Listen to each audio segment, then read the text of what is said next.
Hello students, welcome to bank centric YouTube channel. My name is Vishwajeet. तो आज हम solve करने वाले high level arithmetic DI for IBPS PO, IBPS clerk and SBI PO mains 2021। तो 2021 IBPS PO, SBI PO और IBPS clerk का mains लगा हुआ है। तो जो एस्पिरेंट मेंस का प्रिपरेशन कर रहे हो तो ये वाला सेशन आप सबके लिए बेनिफिशियल होगा, क्योंकि इस सेशन के अंदर हम मेंस लेवल का जो डीआई है उसको हम सॉल्व कैसे हमें अप्रोच आएगा मेंस लेवल का डीआई सॉल्व करने का और कैसे क्वेश्चन आता है उसका हम इस सेशन के अंदर हम देखने वाले। तो आज का session high level arithmetic DI के ऊपर बेस्ड है। जिसको अरिथमेटिक को प्रॉब्लम आता है कि पिछले 2 साल से देखा गया है जो डीआई आता है वो अरिथमेटिक के ऊपर बेस्ड रहता है, तो आपको अरिथमेटिक का कॉन्सेप्ट अच्छा होना चाहिए ताकि ये वाला डीआई आप सॉल्व कर सको। अगर आपको, क्योंकि मेंस एग्जामिनेशन ज्यादा क्वेश्चन आपको डीआई से देखने को मिलेगा, तो आपको ये वाला जो टॉपिक इसके ऊपर आपको कॉमन बढ़ना बहुत जरूरी है आपको अगर मेंस एग्जामिनेशन में अच्छा करना है। तो जो स्टूडेंट मेंस एग्जाम दे रहे हो और जो स्टूडेंट सोच रहे हो बैंकिंग एग्जामिनेशन देने का, तो उस सब के लिए ये वाला सेशन बहुत इंपॉर्टेंट आएगा। इस सेशन के अंदर किस टाइप का क्वेश्चन आता है मेंस में वो हम देखने वाले। तो आज का सेशन सबके लिए बहुत बेनिफिशियल होगा। तो अगर किसी को क्वेश्चन का पीडीएफ चाहिए तो मेरा टेलीग्राम ग्रुप है, ओकर जाकर आप ज्वाइन हो सकते हो, ताकि आपको जो टॉपिक बेस हम डीआई सॉल्व करना अभी चालू किया है मेंस के लिए, उसका पीडीएफ आपको मिल जाए सेशन टेलीग्राम ग्रुप से। और आप यूट्यूब से इसका वीडियो लेक्चर देख सकते हो ताकि आपको फायदा मिले किस टाइप का क्वेश्चन आपको आ सकता है, कैसे हमारा अप्रोच रहेगा सॉल्व करने का। तो सेशन को शुरू करते। तो फर्स्ट जो क्वेश्चन है इधर क्या बोला गया उसको पहले पढ़ लेते। तो रीड द डेटा, क्या बोला गया, read the following information carefully and answer the following question based on it. 3 person Rahul, Amit and Rajiv started a partnership. तो तीनों पर्सन के बारे में बोला गया, राहुल, अमित, राजीव मिलकर तो पार्टनरशिप बिजनेस स्टार्ट किया है। In which Rahul invested 8,000, Amit invested 15,000, Rajiv invested 20,000। जिसमें बोला गया राहुल ने 8,000 रुपीज इन्वेस्ट किया है, अमित ने 15,000 रुपीज इन्वेस्ट किया और राजीव ने 20,000 रुपीज इन्वेस्ट किया है। After 1 year Rahul and Amit टूक ए लोन फ्रॉम ए बैंक। 1 साल के बाद after 1 year Rahul and Amit ने लोन लिया बैंक से। राहुल टूक ₹X from A bank at the rate of 20% compounding half yearly. Rahul ने बोला गया ₹X उधार लिया बैंक से 20% कंपाउंड इंटरेस्ट में हाफ ईयरली बोला गया। ये वाला आपको देखना है, जब आपको क्वेश्चन पढ़ना है, जो पैराग्राफ दिया उसको अगर पढ़ना है उसको अच्छी तरह पढ़िए ताकि आपको कोई भी पॉइंट ना छूटे। तो इधर बोला गया compound interest, compound 20% compound interest compounding half yearly and added ₹X to इस इनिशियल कैपिटल, और उसको वही वाले ₹X को इनिशियल कैपिटल में वो ऐड कर दिया है। अमित टूक ₹Y, अमित ने ₹Y लोन लिया है at the rate of 40% compound interest compounding half yearly. 40% compound interest में उधार लिया है अमित ने compounding half yearly and added ₹Y to इस इनिशियल कैपिटल, और ₹Y ऐड किया है अपना इनिशियल कैपिटल में। At the end of 2 year, 2 साल के बाद टोटल प्रॉफिट हुआ है ₹50,000, out of which Rajiv receive 20,000, जिसमें से राजीव को कितना मिला, ₹20,000 मिला। And rest is divided between Rahul and Amit in 1:2, और रेस्ट जो अमाउंट है टोटल प्रॉफिट है 50,000, जिसमें राजीव का शेयर ऑफ प्रॉफिट है 20,000, और रिमेनिंग जो अमाउंट है उसको राहुल और अमित के बीच में डिवाइड कर दिया गया है 1:2 के रेशियो में। अब क्या बोला गया, at the end of 2 years Rahul and Amit clear their debt and left with ₹W and ₹Z amount respectively. 2 साल के बाद अमित और राहुल और अमित ने अपना जो डेट है, उधारी है, उसको चुका दिया है, और उसके पास अभी राहुल के पास अभी ₹W बचा है और अमित के पास अभी Z बचा है। अब क्या बोलेगा, Rahul and Amit open there shop and sold same article. Rahul और अमित मिलकर एक शॉप ओपन किया और उसमें सेम आर्टिकल ही बेच रहा है। Cost price of each article is ₹100p। एक आर्टिकल का कॉस्ट प्राइस बोला गया 100p है। अब बोला गया Rahul marked up the item first by 25%, then again increase by 20%। अब क्या बोला गया, राहुल ने क्या किया, अपना आर्टिकल का जो कॉस्ट प्राइस है उसको मार्कअप किया है 25% से पहले, फिर उसको इंक्रीज किया है 20% से। अच्छी तरह पढ़ना है, क्वेश्चन में क्या दिया हुआ है। And Amit marked up the cost price first by 50% and again increase by 20%, फिर और 20% से इंक्रीज किया। तो पहले अमित ने मार्क किया है कॉस्ट प्राइस को 50% से, फिर इंक्रीज किया 20% से। Rahul and Amit offer discount 10% and 15% respectively. और क्या बोला गया, राहुल और अमित ने, राहुल ने 10% डिस्काउंट दे रहा है और अमित ने 15% डिस्काउंट दे रहा है। और difference between their profit is ₹180। दोनों के बीच का जो प्रॉफिट का डिफरेंस है दैट इज 180, ये बोला गया है। तो कैसे हमने अप्रोच रहेगा सॉल्व करने का, तो देखते। तो इधर जो बोला गया है, पहले तो तीनों पर्सन के बारे में बोला गया है, राहुल, अमित, राजीव। तो इधर अगर देखते, राहुल, अमित और Rajiv,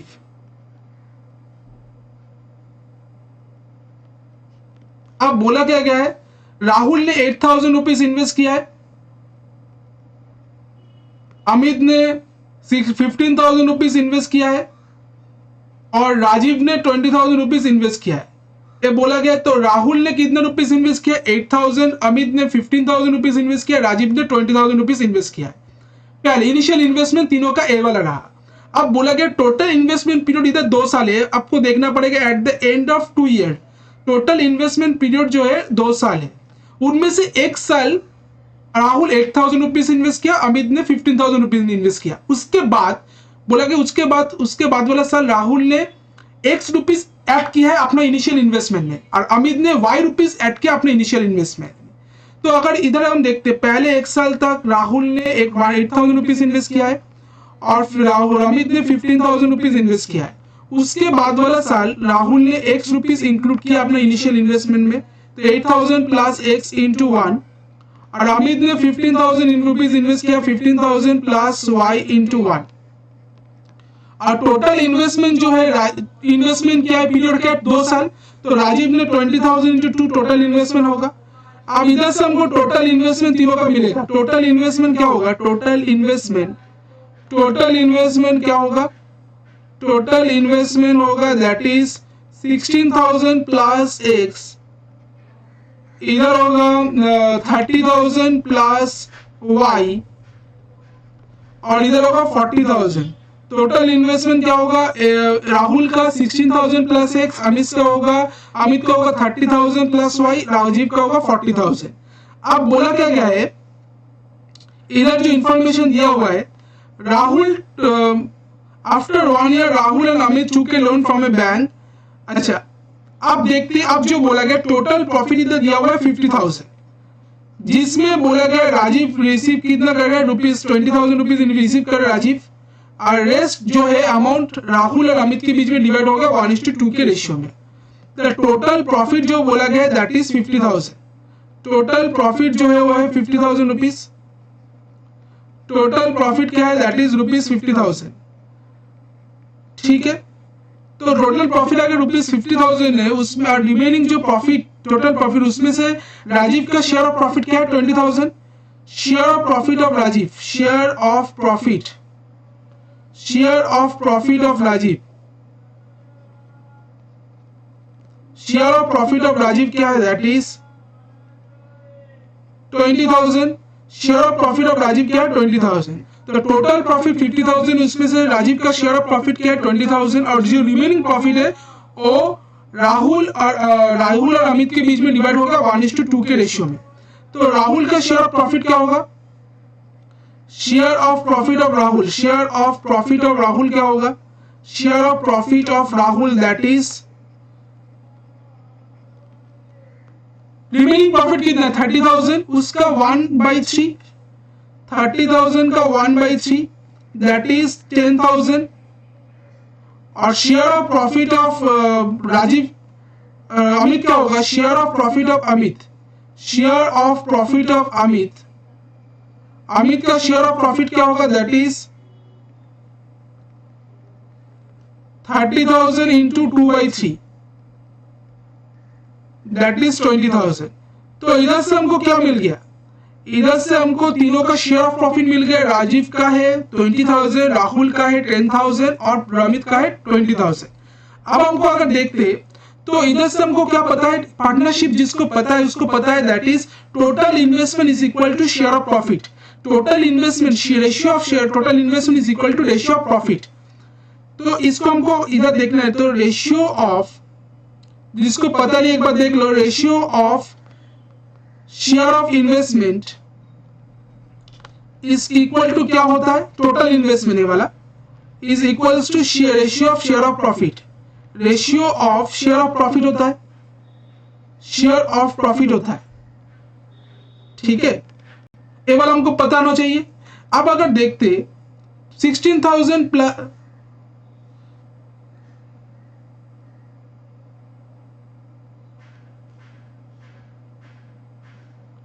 16,000 plus x divided by, उधर टोटल इन्वेस्टमेंट कितना है राजीव का, दैट इज 40,000 इक्वल्स टू क्या होगा, इक्वल्स टू क्या है, दैट इज राहुल का शेयर ऑफ प्रॉफिट कितना, 10,000, राजीव का है 20,000। तो इधर 0 0 0 0 0 0 0 कट जाएगा, 2 से काटेंगे 20,000, तो x का वैल्यू क्या है, x का वैल्यू है इधर 20,000 minus 6,000 that is 16,000, that is 4,000। तो x का वैल्यू आ गया 4,000। सिमिलरली अगर हम करते y के केस में, अमित के केस में, अमित का टोटल इन्वेस्टमेंट कितना है, दैट इज 30,000 प्लस y, और राजीव का कितना है 40,000।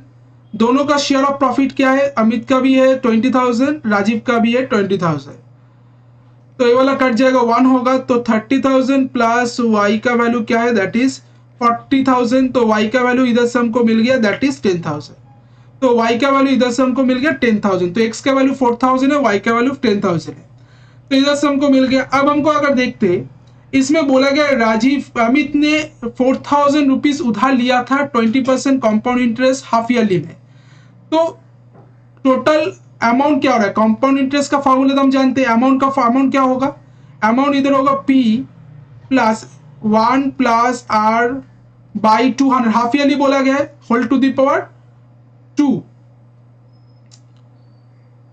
ठीक है। तो अमाउंट इधर क्या है, P इधर क्या है, P इधर 4,000 है, 1 प्लस R का वैल्यू क्या है इधर 20 by 200 whole to the power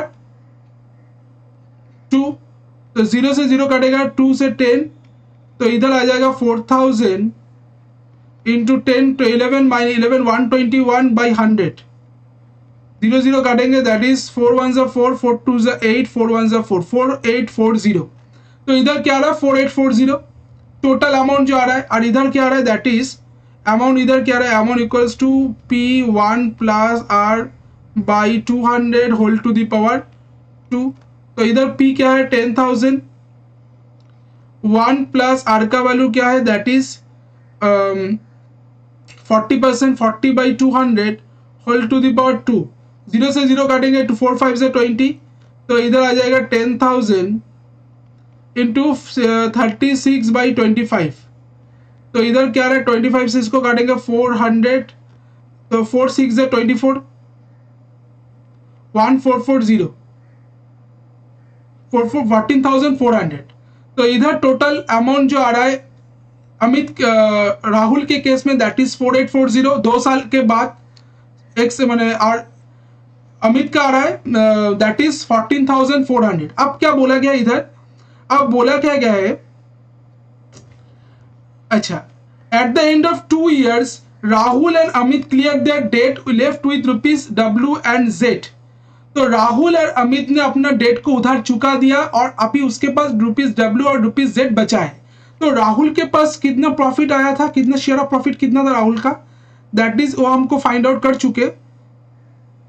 Rahul का शेयर ऑफ प्रॉफिट कितना था, इधर हम फाइंड आउट कर चुके थे, दैट इज 10,000, 10,000, राजीव के पास था 20,000, तो 10,000 से 4840 को उधार चुका दिया, 4840 उसको 2 साल के बाद देना था, जो रुपीस उधार लिया था उसको टोटल अमाउंट जो निकला 2 साल के बाद, दैट इज 4840, तो उसको उधार चुका देने के बाद अभी उसके बाद कितना अमाउंट बचा है, दैट इज W का वैल्यू क्या आ जाएगा, W होगा इधर 10,000 माइनस 4840, दैट इज 069155160, और Z का वैल्यू क्या होगा इधर, दैट इज 20,000, अमित का शेयर ऑफ प्रॉफिट कितना था 20,000, उसमें से 14,400 उधर चुका दिया है, तो अभी उसके पास कितना अमाउंट बचा है 14,400 अगर माइनस कर देंगे दैट इज 006 5,600। अब क्या बोला गया है, Rahul and Amit open there shop and sold same article, दोनों तो शॉप ओपन किया, दोनों सेम आर्टिकल को बेच रहा है। Cost price of each article is ₹100p, एक एक आर्टिकल का कॉस्ट प्राइस जो है वो 100p है, ये बोला गया है। तो अगर हम देखते हैं इसको कैसे सॉल्व करेंगे। अच्छा, तो W का वैल्यू है 5160, Z का वैल्यू है 5600। अच्छा, cost price of each article बोला गया 100p है। Rahul marked up the item first bye 20%। अच्छा, तो एक एक आर्टिकल का कॉस्ट प्राइस दिया हुआ है 100p, तो एक एक आर्टिकल का अगर कॉस्ट प्राइस 100p है, इधर x का वैल्यू हमको मिल गया, y का वैल्यू मिल गया, w का वैल्यू मिल गया, z का वैल्यू मिल गया।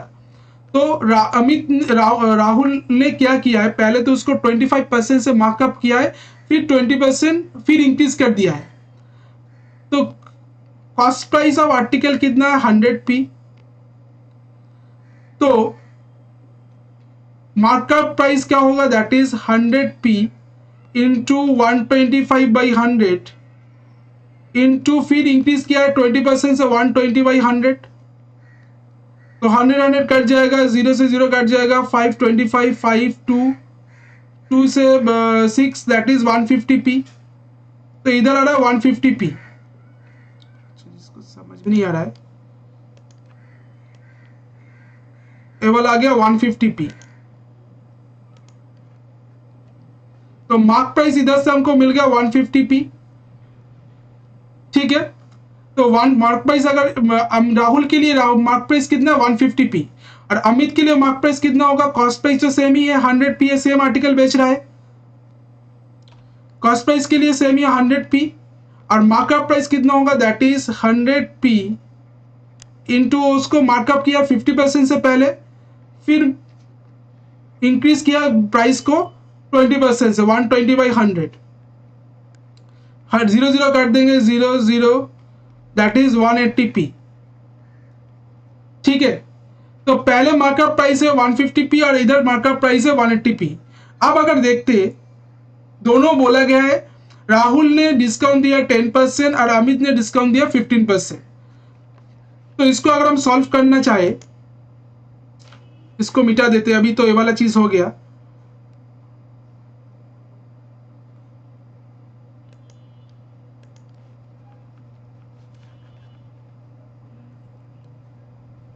इसको मिटा देते हैं।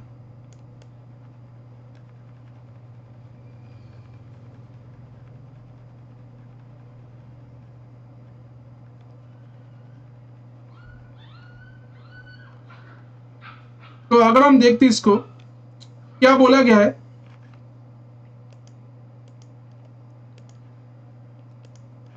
दोनों का टोटल मार्क प्राइस कितना 150p, इधर 180p। अब बोला क्या गया है, अब बोला गया है जो राहुल ने आर्टिकल को 10% डिस्काउंट में बेचा है, अमित ने आर्टिकल को 15% डिस्काउंट में बेचा है, दोनों के बीच में प्रॉफिट का डिफरेंस क्या है 180। तो राहुल ने अगर 10% डिस्काउंट में बेचा है, तो राहुल ने अगर टोटल 10% डिस्काउंट में बेचा है, तो राहुल ने बोला गया 10% डिस्काउंट में बेचा है, तो राहुल टोटल प्राइस कितना है दैट इज मार्कअप प्राइस कितना है 150p और राहुल ने 10% डिस्काउंट में बेचा है, तो सेलिंग प्राइस क्या होगा राहुल के लिए 150p into 90/100 that is 135p, और इधर से अमित के लिए सेलिंग प्राइस कितना होगा, अमित के लिए जो सेलिंग प्राइस होगा दैट इज मार्क प्राइस कितना था टोटल 180p और उसको 15% डिस्काउंट में बेचा है 180p इंटू 85/100, 15% डिस्काउंट में बेचा इसलिए 0 से 0 काट दिया, 5 8 17 से 85, 5 2 10, 2 9 18, तो इधर क्या आ रहा है 9 7 9 63 36, 9 1 9 प्लस 6 क्या होता है 153p।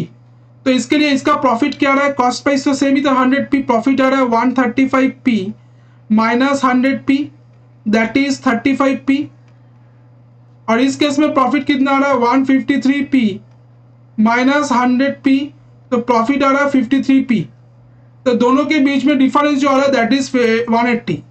तो मतलब 53p माइनस 35p, इसका डिफरेंस क्या आ रहा है दैट इज 180। तो 18p का वैल्यू क्या आ रहा है, 18p का वैल्यू आ रहा है दैट इज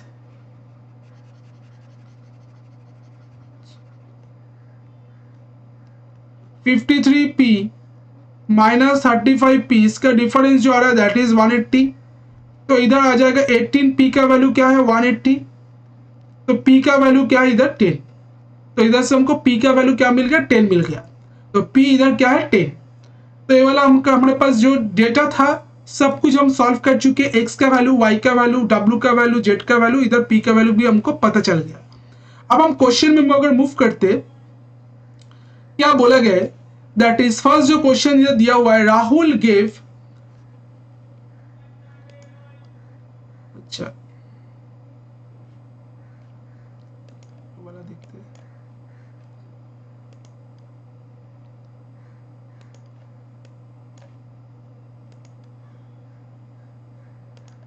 क्या बोला गया, राहुल गेव ₹X टू ए। तो राहुल ने ₹X दिया है किसको, ए को, 20% कंपाउंड इंटरेस्ट में पर एनम 2 साल के लिए। Rahul purchase 2 type of item from the amount receive him from A. तो क्या किया, राहुल ने ₹X उधार दिया है ए को 20% कंपाउंड इंटरेस्ट में 2 साल के लिए। 2 साल के बाद राहुल ने जो अमाउंट रिसीव किया ए से, उससे 2 टाइप ऑफ आर्टिकल को खरीदा है। He spent 3/4 of the amount on purchasing one item। Total amount का 3/4 आइटम को, एक आइटम खरीदने में बेचे, 3/4 प्राइस को एक अमाउंट खरीदने में खर्च किया है। और remaining amount on another article और अनदर टाइप 2, और रिमेनिंग जो अमाउंट है उसको खर्च किया और एक आर्टिकल को खरीदने में। Cost price of one type of one item that is ₹10। एक टाइप 1 का आर्टिकल का कॉस्ट प्राइस बोला गया है ₹10 है, and another type 2 item is 12। Another type 2 item का जो कॉस्ट प्राइस है वो वाला ₹12 है। Find how many item did he purchase. तो टोटल कितना अमाउंट हो, कितना आइटम वो परचेज किया है, ये हमको फाइंड आउट करना है। तो 2 मार्क्स का क्वेश्चन ये वाला आ सकता है। कैसे हम करेंगे, तो x का वैल्यू हमको क्या मिला था 4000। तो पहले तो हमको पता होना चाहिए x का वैल्यू क्या है 4000 है। अब बोला गया है 4000 रुपीज से उधार दिया है ए को 20% कंपाउंड इंटरेस्ट में 2 साल के लिए। तो अमाउंट क्या आ जाएगा, अमाउंट टोटल जो अमाउंट मिलेगा 2 साल के बाद राहुल को ए से कितना अमाउंट मिलेगा that is P1 plus R/100 whole to the power 2, that is P का वैल्यू 4000, 1 प्लस R का value 20/100 whole to the power 2, that is इधर आ जाएगा 4000 इंटू 36/25, 25, 5 5 25, 5 8 40,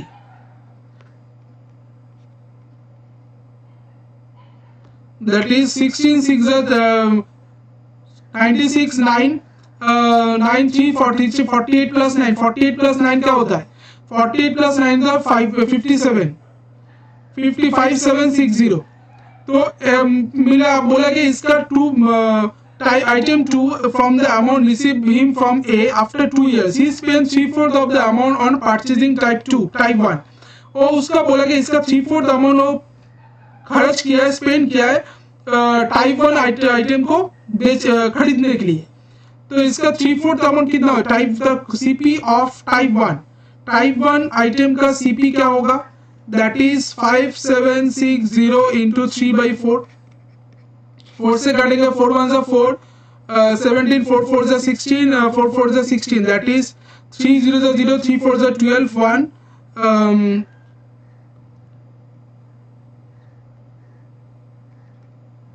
4320।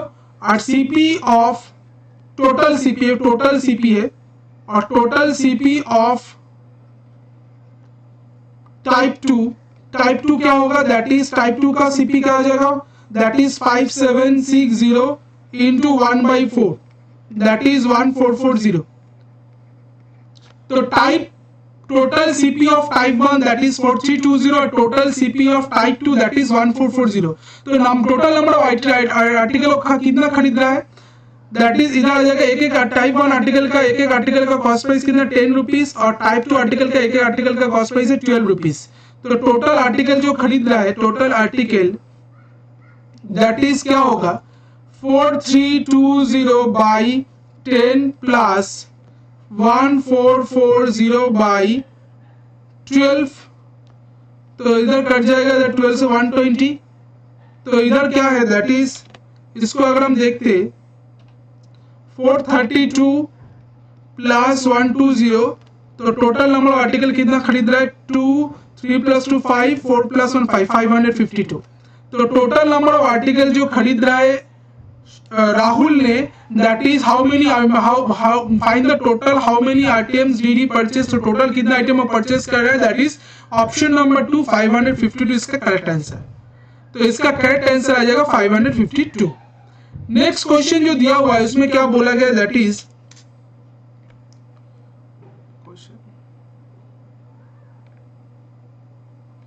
ऑप्शन पहले से दिया हुआ है ठीक है। ए पर्सन ऑप्शन ठीक है चलो A person A purchase goods in rupees Y. अच्छा इसको देख लेते हैं ठीक है। A person purchase goods in rupees Y. एक तो पर्सन परचेज किया है गुड्स को वाई रुपीज में and sell them to B at 25% profit और उसको बेचा है 25% प्रॉफिट में। B sell them in two successive discount at 10% and 20% to C. पहले तो हम पढ़ लेते क्या बोला गया। पहले बोला गया ए एक आर्टिकल को खरीदा है वाई रुपीज में और उसको बेचा है बी को 25% प्रॉफिट में। अब बोला गया बी उसको बेचा है सी को दो सक्सेसिव डिस्काउंट देकर दैट इज 10% एक डिस्काउंट 20% एक discount. Find the difference between the amount given by C and Y. तो जो अमाउंट सी को दिया जा रहा है गिवन बाय सी जो सी दे रहा है अमाउंट और जो अमाउंट वाई उसके बीच में डिफरेंस क्या होगा ये हमको फाइंड आउट करना है। तो अगर हम देखते वाई का वैल्यू क्या है इधर वाई का वैल्यू इधर 10,000 है। ए ने बी को बेचा है ए ने आर्टिकल को बी को बेचा है 25% प्रॉफिट में। तो बी को अगर 25% प्रॉफिट में बेचा है तो क्या होगा। तो टोटल अमाउंट इधर वाई का वैल्यू 10,000 है। तो ए ने अगर बी को बेचा 25% प्रॉफिट में तो सी इधर वाई का वैल्यू 10,000 तो B cost selling price of article for A के लिए सेलिंग प्राइस कितना आएगा that is 10,000 into 125/100 that is 12,500। तो बी को कितने रुपीस में बेचा है 12,500 में। अब बी ने सी को बेचा है दो सक्सेसिव डिस्काउंट देकर। तो बी जब सी को बेच रहा है तो कितने रुपीस में सेल कर रहा है दैट इज 12,500 इंटू पहले तो 10% डिस्काउंट दे रहा है दैट इज 90/100 फिर दे रहा है 20% डिस्काउंट दैट इज 80/100। तो सॉल्व करेंगे अगर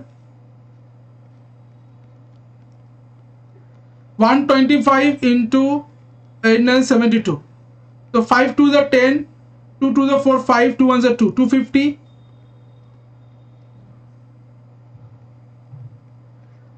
0 5 plus 5 10 1 10 1 9,000। तो बी ने जब सी को बेचा कितने रुपीस में बेचा 9,000 रुपीस में बेच रहा है। अब बोला गया find the difference between the amount given by C. तो सी ने जो अमाउंट दिया है और वाई के बीच में वाई जो अमाउंट है उसके बीच में डिफरेंस क्या है। तो सी ने कितने रुपीस में खरीदा है 9,000 रुपीस में और वाई का वैल्यू क्या है 10,000। तो दोनों के बीच में डिफरेंस क्या आ जाएगा 10,000 माइनस 9,000 दैट इज 1,000। तो दोनों के बीच में डिफरेंस आ जाएगा 1,000 रुपीस। ठीक है अच्छा क्वेश्चन था। नेक्स्ट जो क्वेश्चन दिया हुआ उसको क्या बोला गया देखते। इसमें जो दिया हुआ है Z फिर दिया 5602 5608 S 5640 5670 फिर दिया हुआ W फिर Y162 5172 T 5270 4400। How much minimum value should be added to S and T। S plus T के साथ कितना मिनिमम वैल्यू को हमको ऐड करना चाहिए ताकि ये वाला जो नंबर है वो 11 से डिविजिबल हो। तो इसको कैसे सॉल्व करेंगे। Z का वैल्यू क्या बोला गया हम ऑलरेडी फाइंड आउट कर चुके हैं। Z का वैल्यू दैट इज मुझे लग रहा है कितना था एक बार देख लेते। Z और W का वैल्यू क्या निकला था जेड और डब्ल्यू का वैल्यू जो निकला था, जेड के डब्ल्यू का वैल्यू 5160 और जेड का वैल्यू 5600, 5160 5600।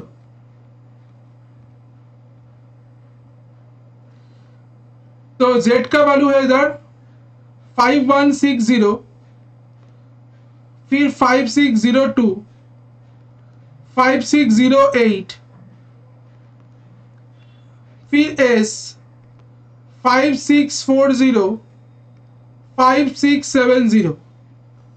जेड का वैल्यू है 5160, सॉरी 5600 होगा ये वाला ना, 5160 नहीं 560, जेड का वैल्यू था 5600,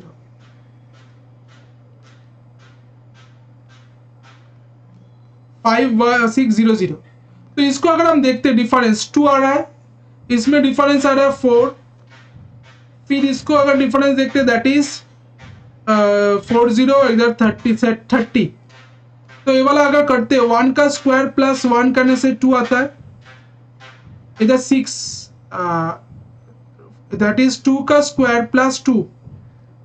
तो इसका मतलब इधर जो आएगा वो क्या आना चाहिए, फिर अगर देखते ये वाला देखते हैं 5 का स्क्वायर प्लस 5, तो इधर जो आएगा नंबर वो क्या होगा, दैट इज 3 का स्क्वायर प्लस 3, और इधर आ जाएगा 4 का स्क्वायर प्लस 4। 3 का स्क्वायर प्लस 3 क्या होता है, that is 3 3 9 plus 3 that is 12, और 4 का स्क्वायर प्लस 4 दैट इज 20।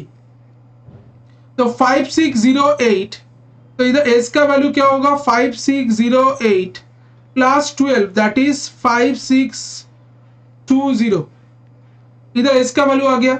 अब डब्ल्यू का वैल्यू अगर देखते हैं 5160, 5162, 5172, T 5270, 5400, इधर क्या है डिफरेंस 2, इधर क्या है दैट इज 10,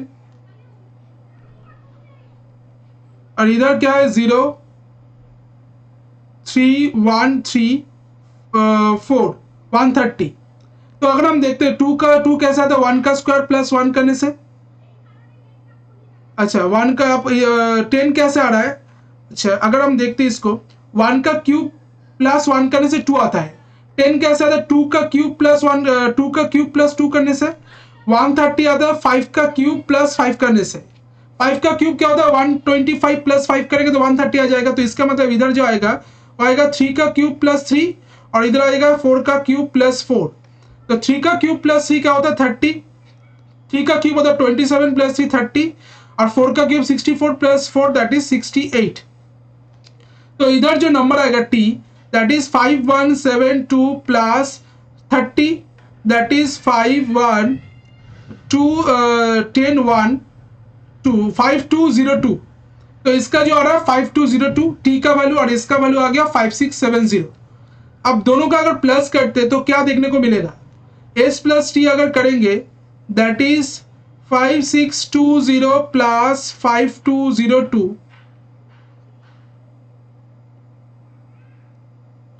दैट इज 2210822। इसको अगर हम 11 से डिवाइड करेंगे, कितना नंबर ऐड करने से इसको 11 से पूरा फुल्ली डिवाइड जाएगा और हमको फाइंड आउट करना है। तो 11 से डिविजिबल जाने का रूल जो है वो क्या है, दैट इज ऑल्टरनेट नंबर का जो सम है उसका अगर डिफरेंस निकालेंगे, सम करके डिफरेंस निकालेंगे तो इधर 0 होगा और 11 का मल्टीपल होगा। अगर हम देखते हैं 1 के बाद ऑल्टरनेट नंबर क्या है दैट इज 8, 1 के बाद जो ऑल्टरनेट नंबर है वो क्या है दैट इज 1 प्लस 8 प्लस 2, और इधर माइनस करके 0 प्लस 2 करेंगे दैट इज 8 प्लस 2 10 11, और इधर है 2 दैट इज 9 आ रहा है।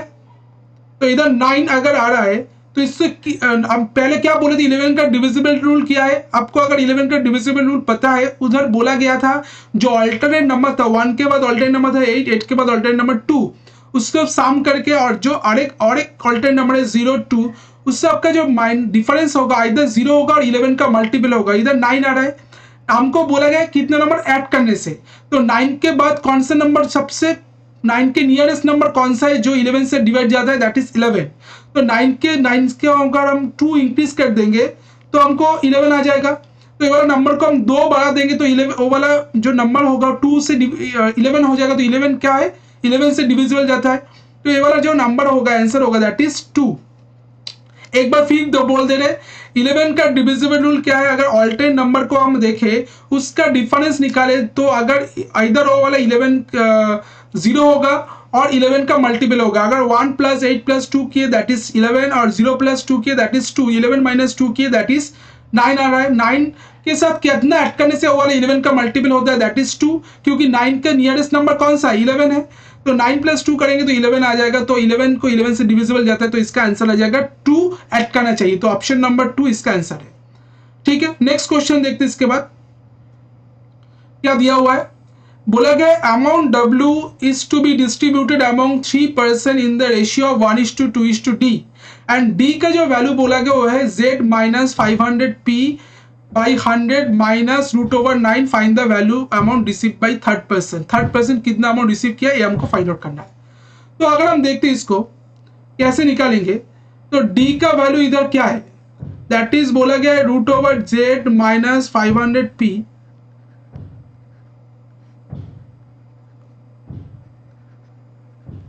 तो Z का वैल्यू क्या था, Z का वैल्यू इधर हमको मिला है that is 5600 - 500 into 10 that is 5000 by 100 -√9 मतलब क्या है √3 that is 600 by 100 -3।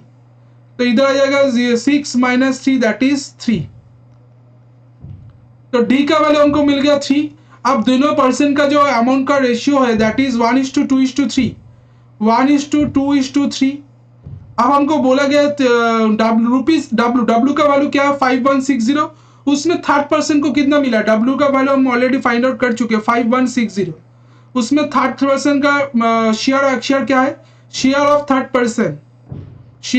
Third person कितना है दैट इज 5160 into 3/3456।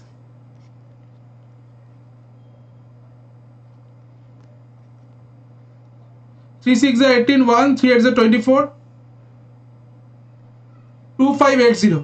तो इसका आंसर आएगा ऑप्शन नंबर 4 2580। क्योंकि रेशियो हमको क्या मिल गया 1:2:3 मिल गया। 1:2 तो बोला गया था, D का वैल्यू हम फाइंड आउट कर चुके 3 आ गया। तो अगर 5160 W टोटल अमाउंट को तीनों पर्सन के बीच में डिस्ट्रीब्यूट किया जा रहा है तो थर्ड पर्सन का शेयर कितना होगा दैट इज 2580। ठीक है, अब आते हैं नेक्स्ट जो DI है उसको आते हैं। एक अच्छा क्वेश्चन है। तो चारों क्वेश्चन हम सॉल्व किए पिछले वाला DI से। अब हम देखते हैं इसमें क्या बोला गया। Read the data given below carefully and answer the question. There are 2 offices P and Q। दो ऑफिस के बारे में बोला गया P and Q। Total number of female in office Q equals to 30 + 2 into total number of female in office P। तो क्या बोला गया, जो ऑफिस Q में जो टोटल नंबर ऑफ फीमेल्स है वो कितना है 30 + 2 into total number of female जो ऑफिस P में उसका। सेकेंड दिया हुआ total number of males in office Q is total number of employees mails and females in office P। जो टोटल नंबर ऑफ मेल्स है ऑफिस Q में वो क्या है, टोटल नंबर ऑफ एम्प्लॉइज जो है ऑफिस P में मेल्स फीमेल्स मिलाकर उसका इक्वल होगा। अब हम क्वेश्चन में मूव करते हैं। क्वेश्चन में क्या दिया हुआ है, if in office P total number of males and females are A and B। तो ऑफिस P में बोला गया मेल से A फीमेल से B। Then difference between the total number of males in both offices and total number of females in both offices are represented as। तो हमको बोलना क्या है, टोटल नंबर ऑफ मेल्स जो है दोनों ऑफिस मिलाकर और दोनों टोटल नंबर ऑफ फीमेल्स जो है दोनों ऑफिस मिलाकर उसके बीच में डिफरेंस क्या होगा ये हमको फाइंड आउट करना है। तो अगर हम P के देखते P, इधर ऑफिस P इधर ऑफिस Q। तो इधर मेल्स बोला गया है, इधर मेल दिया हुआ है गिवन है दैट इज A और फीमेल दिया हुआ है B। फीमेल दिया हुआ है B। अब इधर अगर देखते हैं स्टेटमेंट में क्या दिया हुआ है, टोटल नंबर ऑफ फीमेल्स जो है ऑफिस Q में वो 30 + 2 + टोटल नंबर ऑफ फीमेल्स जो है ऑफिस P में उसका 2 गुना से 30 ज्यादा है। तो Q में टोटल नंबर ऑफ फीमेल्स कितना आ जाएगा दैट इज 30 + 2B। और बोला गया टोटल नंबर ऑफ मेल्स जो ऑफिस Q में है total number of employees males और फीमेल्स मिलाकर जो ऑफिस P में उसका सम के इक्वल। तो Q में टोटल नंबर ऑफ मेल्स कितना आ जाएगा A + B। अब हमको क्वेश्चन में पूछा गया है टोटल नंबर ऑफ मेल्स जो है दोनों ऑफिस मिलाकर और जो टोटल नंबर ऑफ फीमेल्स है दोनों ऑफिस मिलाकर उसके बीच में डिफरेंस क्या होगा। तो मेल्स दोनों ऑफिस मिलाकर कितना है, that is a plus b, that is 2a plus b, और फीमेल्स जो है दोनों ऑफिस मिलाकर that is b plus 30 plus 2b, that is 3b plus 30। इस सब के बीच में डिफरेंस क्या है, तो डिफरेंस जो आएगा वो क्या आएगा वो हमको फाइंड आउट करना है, दैट इज 2a प्लस, अब बोला गया total males in both office together more than total females, और इधर एक तो चीज बोला गया जो टोटल मेल्स है और टोटल फीमेल्स से ज्यादा है, तो इसका मतलब 2a प्लस b माइनस इधर आ जाएगा 3b माइनस 30, तो इधर आ जाएगा 2a minus 2b minus 30, 2a minus 2b minus 30, that is option number A 1। Option number 1 ए वाला क्वेश्चन का करेक्ट आंसर है, तो ऑप्शन नंबर 1 ए वाला क्वेश्चन का करेक्ट आंसर। नेक्स्ट जो दिया हुआ है, if total employees in office Q, अगर टोटल जो एम्प्लॉइज ऑफिस क्यू में equals to 2 into total employees in P, वो वाला क्या है 2 इंटू टोटल एम्प्लॉइज जो पी में उसका 2 गुना है माइनस 180 है, then find the difference between the total employees in office P and total females in office Q। तो टोटल डिफरेंस बोला गया जो टोटल एम्प्लॉइज है ऑफिस P में और टोटल फीमेल्स है ऑफिस Q में, उसके बीच में डिफरेंस क्या होगा ये हमको फाइंड आउट करना है।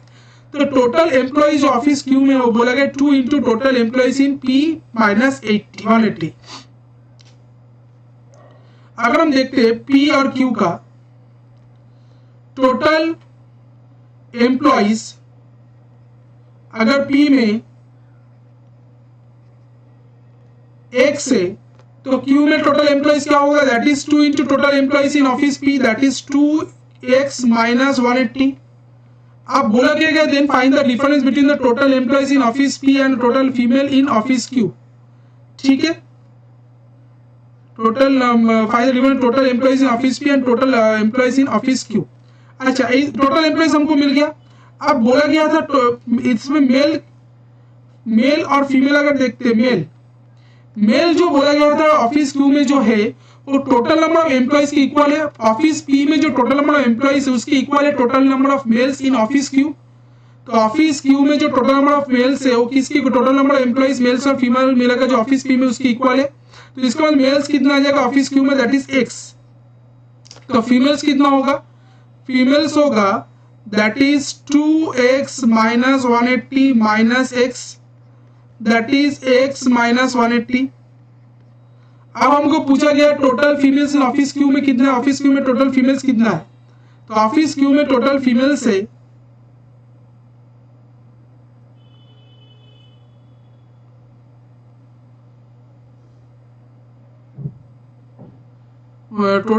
Find the difference between the total employees in office P. अच्छा, total employees in office P and total female in office Q, तो डिफरेंस पूछा गया टोटल एम्प्लॉइज जो ऑफिस पी में x और जो टोटल फीमेल्स ऑफिस क्यू में that is x minus 180, इसके बीच में डिफरेंस क्या होगा, that is x minus x plus 180, that is x cut जाएगा 180 इसका आंसर होगा, तो डिफरेंस आ जाएगा ऑप्शन नंबर 5 180। ठीक है, नेक्स्ट क्वेश्चन क्या बोला गया है, if the number of females in office Q is 450, office Q में अगर टोटल नंबर ऑफ फीमेल्स अगर 450 है, then find the number of males in office Q. तो ऑफिस क्यू में मेल्स का नंबर कितना होगा ये हमको फाइंड आउट करना है। और एक चीज बोला गया ब्रैकेट के अंदर, that is total number of employees in office Q is 180 less than twice the number of employees in office P. और एक बोला गया टोटल नंबर ऑफ एम्प्लॉइज जो ऑफिस क्यू में है और टोटल नंबर ऑफ एम्प्लॉइज जो ऑफिस पी में उसके 2 गुना से 180 कम है, ये बोला गया। तो अगर हम देखते P और इधर Q लिख लेते, इसमें बोला गया जो फीमेल्स है वो 450 है, तो फीमेल्स अगर 450 है, फीमेल्स अगर ऑफिस Q में 450 है बोला गया। और एक चीज इधर दिया हुआ है, देयर आर जो फीमेल्स है ऑफिस Q में 30 plus 2 into total number of females in office P। तो पीक में अगर फीमेल्स अगर x मान लेते तो Q में फीमेल्स कितना आ जाएगा, दैट इज 30 प्लस 2x, ये वाला किसके इक्वल होगा, 450 के इक्वल होगा। तो 2x का वैल्यू क्या आ जाएगा, 420। तो 2 का वैल्यू आ जाएगा 2 2 4 2 1 2, x का वैल्यू 210। तो x का वैल्यू 210। अब बोला गया है, और एक चीज बोला गया, टोटल नंबर ऑफ एम्प्लॉइज जो ऑफिस क्यू में ऑफ 180 कम है, तो is the number of employees in office P. अच्छा अच्छा, ये तो मेल्स फीमेल्स मिल गया इधर से हमको। अब टोटल नंबर ऑफ मेल्स जो ऑफिस क्यू में और टोटल नंबर ऑफ एम्प्लॉइज जो मेल्स और फीमेल्स मिलाकर ऑफिस पी में उसके इक्वल है, बोला गया है। अच्छा, इसको अगर हम मान लेते मेल्स जो ऑफिस पी में, उसको अगर हम y मान लेते, तो क्यू में टोटल नंबर ऑफ मेल्स कितना आ जाएगा, मेल्स जो होगा वो टोटल नंबर ऑफ एम्प्लॉइज जो पी में है, ऑफिस पी में फीमेल्स और मेल्स मिलाकर उसके इक्वल होगा, that is x plus Y. ठीक है, और एक चीज बोला गया है, जो टोटल नंबर ऑफ एम्प्लॉइज है ऑफिस क्यू में वो 180 कम है जो टोटल नंबर ऑफ एम्प्लॉइज है ऑफिस पी में उससे। तो total number of employees office P में कितना है, x प्लस वाई, उसके 2 गुना से 180 कम है, मतलब 2 into X plus Y minus 180 is equal to क्या होगा, that is total number of employees office Q में कितना 450 प्लस एक्स प्लस वाई। तो इसको अगर सॉल्व करेंगे 2x plus 2y minus 180 equals to 450 plus X plus Y. तो इधर आ जाएगा 2x plus 2y minus X minus Y, इधर 450 प्लस 180 करेंगे तो 0, 8 प्लस 5 इधर 8 0, इधर आ जाएगा 8 प्लस 5 13 630। तो इधर आ जाएगा, इसको सॉल्व करेंगे तो आ जाएगा x प्लस वाई का वैल्यू 630। तो x का वैल्यू हमको पता है 210, y का वैल्यू क्या होगा, तो y का वैल्यू है इधर 630 माइनस 210, दैट इज 0 to 420। तो y का वैल्यू आ जाएगा 420। तो पूछा गया था find the number of males in office Q, तो ऑफिस क्यू में नंबर ऑफ फीमेल्स कितना है 42, इसका आंसर होगा ऑप्शन नंबर 2 420। तो ऑफिस क्यू में मेल्स का नंबर कितना 420, तो इसका आंसर आ गया option number 1 mails in office Q. अच्छा सॉरी तो 420 निकला मेल्स, फीमेल्स मेल्स निकला बी में। तो हमको पूछा कि ऑफिस क्यू में फीमेल्स कितना, मेल्स कितना है, तो इसका आ जाएगा ऑफिस क्यू में जो मेल्स है वो कितना होगा, दैट इज 420 प्लस 210, क्योंकि x प्लस वाई होगा, तो इसको प्लस करेंगे दैट इज 0 2 प्लस 1 3 4 प्लस 2 6 630 इसका आंसर है। ऑप्शन 2 नहीं होगा, इसका आंसर होगा 630। तो ये वाला जो क्वेश्चन पूछा गया इसका आंसर आ गया 630। ठीक है, तो आज जो सेशन रहा वो हम 2 DI सॉल्व किया। अच्छा लेवल का DI था, जहां पर आपको कॉन्सेप्ट भी यूज करना था, अरिथमेटिक पर लॉजिक भी यूज करना था, आपको समझने भी था। तो ये वाला जो 2 DI सेट हम सॉल्व करें, इसी टाइप का क्वेश्चन आपको ज्यादा से ज्यादा प्रैक्टिस करना है ताकि आपको मेंस एग्जामिनेशन क्लियर हो। तो अगर आपको मेंस एग्जामिनेशन में इस टाइप का DI आपको चाहिए तो मेरे साथ जुड़िए। हम हर दिन ये वाला मेंस लेवल का क्लास, जहां पर हम DI जिस टाइप का DI कितना टाइप का DI आ सकता है इस सेशन के अंदर हम कराने वाले हैं, ताकि आपको जो क्लियर हो आपको माइंड में किस टाइप का DI आपको आ सकता है और किसी टाइप का आपको DI ज्यादा से ज्यादा प्रैक्टिस करना है ताकि आप एग्जामिनेशन क्लियर कर सको। तो सेशन के साथ जुड़िए और चैनल को लाइक कर दीजिए और चैनल को सब्सक्राइब जरूर कीजिए, क्योंकि इसके बाद और भी वीडियो आएगा जो आपको बिलीव बहुत बेनिफिशियल होगा। और अगर PDF चाहिए तो मेरे टेलीग्राम ग्रुप में ज्वाइन हो जाना, ताकि आपको टेलीग्राम उधर से PDF उधर से मिल सके। तो सेशन को अगर अच्छा लगे तो लाइक कर देना और सेशन को जरूर शेयर कर देना जो मेंस एस्पिरेंट है उसके लिए, उसके पास ताकि वो भी इसका सेशन का फायदा उठा सके। तो मिलते हैं नेक्स्ट सेशन में, तब तक के लिए थैंक यू, गुड बाय।